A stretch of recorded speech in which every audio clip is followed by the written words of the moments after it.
Welcome to Tenor Tech, where I solve the problems you didn't even know you had.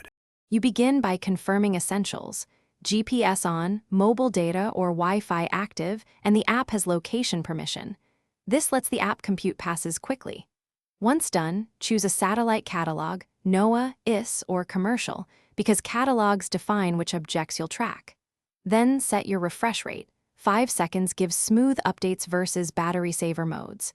Make sure notifications are enabled if you want alerts. These first steps get live data flowing and prepare you to find upcoming passes. Next, you refine how the app predicts and displays satellites. Center the map on your current location and toggle to Sky View so you can match real sky features. That helps visual acquisition. Apply filters for minimum altitude and visibility windows to avoid low, unreliable passes. Calibrate your device compass to improve azimuth accuracy.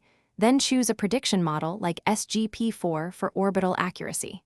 Finally, mark favorites so high-priority objects appear first, which speeds up tracking during observation. When a pass approaches, use the countdown and azimuth/elevation numbers to aim, hold the device steady in Sky View, or lock the compass for continuous guidance. Record the pass or save screenshots and timestamps for later analysis. This helps confirm sightings and signal quality. If tracking fails, first restart the app and toggle GPS, then force a TLE update. Outdated orbital elements are a common issue.